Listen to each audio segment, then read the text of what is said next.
Hello everyone, welcome to Lila Bradley's Kitchen.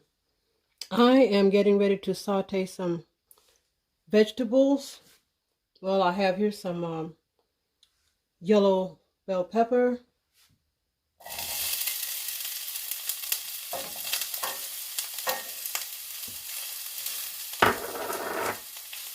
some red bell pepper,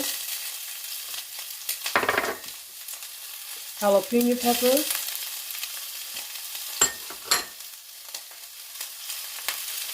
sweet and purple onion,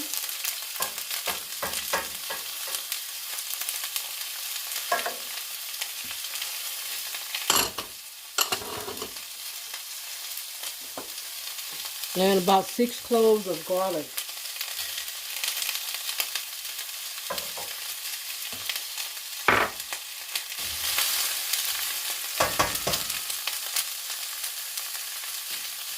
And I'm going to let that simmer for a little bit while I get my squash ready. I got some yellow squash that I'm going to cook.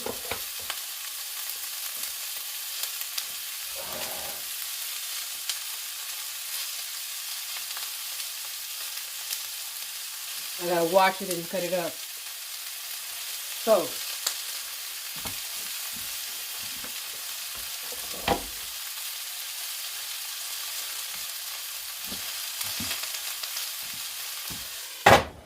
I'm just gonna cover this and let it do its thing, and I shall return. Alrighty, I am back, and this is my zucchini that I'm going to add to this mixture here that's ready.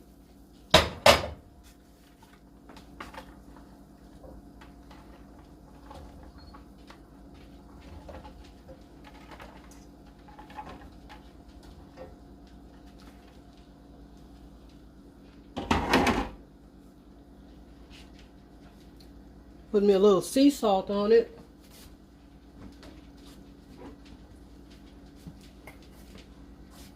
This will help to bring the moisture out, so it'll have a little moisture to cook here.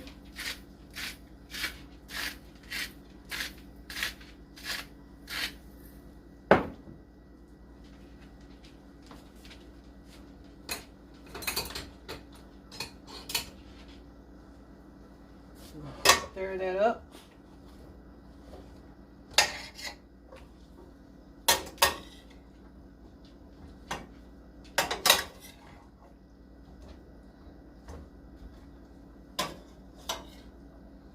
This is organic squash. Usually I just grab the regular squash, but I've been reading about all the pesticides and things they put on it, so I say, well, I'm worth a few more dollars. So this was kind of expensive, $3 for 8 ounces.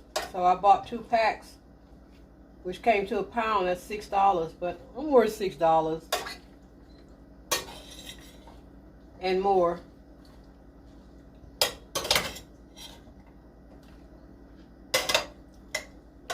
I actually stopped by the regular before I got to the organic, and it just didn't look good, so I said, well, let me go to the organic section, and I bought me a couple of packages, 2 in each pack.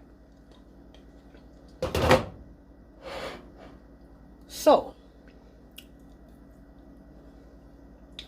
I'm gonna let that go for a while, and I shall return.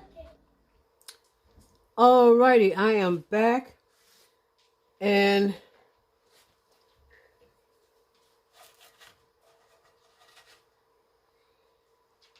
this is how my flatbread turned out. So this is my disaster moment. Anyway, it's all edible, and I am not going to throw anything away. Plus, I have a really, really greedy dog that eats everything and anything, anytime, day or night. So if all else fails, I'll give it to him. But thank you so much for watching. And if you haven't already subscribed to my channel, please do so. And thank all the subscribers that have subscribed. I really, really appreciate your input and your subscription. And you guys have a lovely afternoon, evening, or whatever it is, wherever you are. Peace and love from Lila. Don't forget to hit the notification bell and share and like so you'll know when I have another video coming. Thanks again. Have a peaceful evening. Alrighty, I am back. And I've been trying to make some almond flour flatbread. I did really good with it when I ground my own almonds. But for some reason, I guess I'm not doing it right with the almonds flour that I bought yesterday, because they are sticking to the skillet. Anyway, I got my squash ready. It cooked a little bit more than I wanted it to because I ended up having company and kind of forgot about it. But it's still edible. So, but you can see it's kind of mushy. This kind of squash cooks really fast anyway. But I got distracted.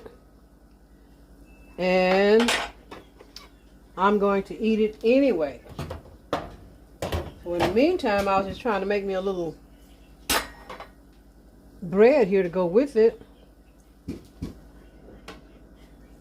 Because I'm a bread lover.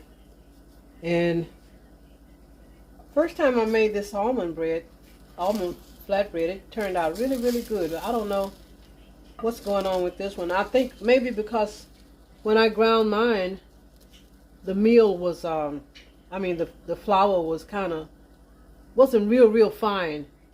And when I bought some at the store yesterday, I noticed it's really super fine. So now I'm going to have to learn how to use that the correct way so I won't get what I'm getting right now. Little puff balls. But it's all in learning. I don't mind.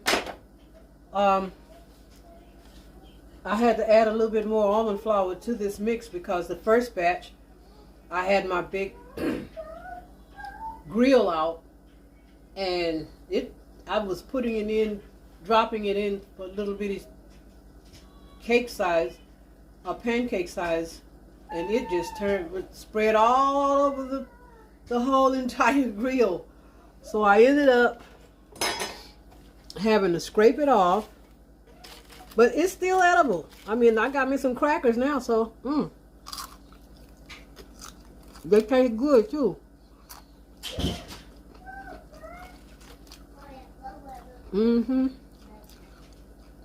So I wasn't about to throw it away. I'll find a use for it. It really tastes good. So after I messed my grill all up, I got my skillet out, added more almond flour to it, my mix, and thought that it would come out, well, at least it's not spreading all over the skillet. But literally, that stuff spread it all over my grill, and it's a big one. It spread it all over it. I had to literally scrape it off once it got firm enough for me to do so. Like this is kind of sticking, but I'm just gonna have to let it cook a little bit more before I move it. But this is my third time of making this almond flour stuff, and the very first time it really came out good. I was so proud of it, but I don't know what I'm doing now. I think the second time I made it, I had this bright idea to add more psyllium seed husk to it, and that was a disaster. Oh my God. And then I kept adding water because it kept tightening up and getting stiffer and stiffer. And once I started trying to cook it, it started sizzling because I had too much water in it. But I'm not giving up. I think what I'll do is go ahead and make my own almond flour and blend it in with some of this that I bought at the store, because that stuff is expensive, $10 for a bag. So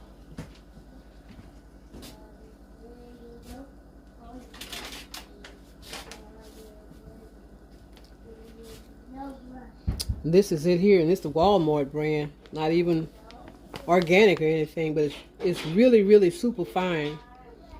And the one that I made was not that fine at all.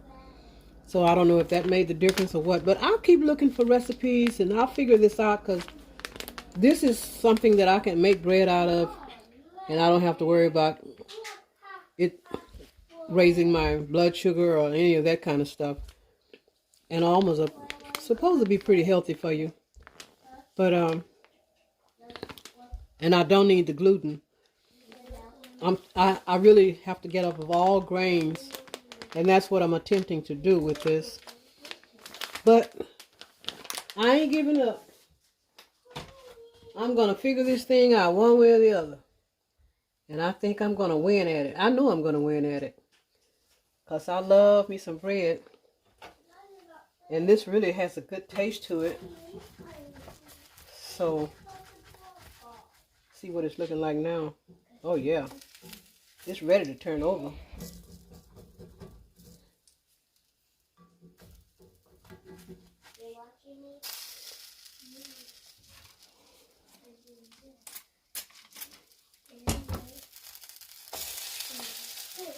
More than ready.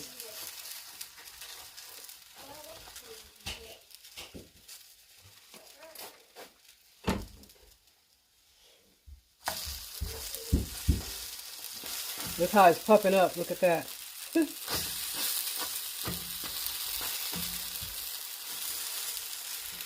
This stuff is alive.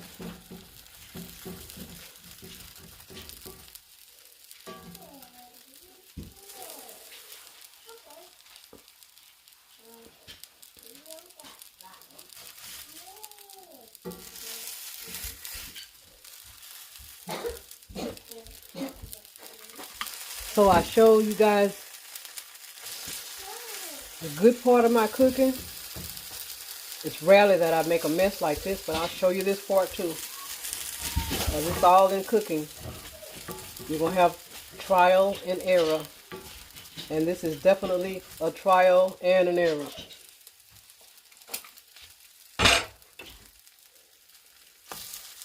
I'm going to turn that down.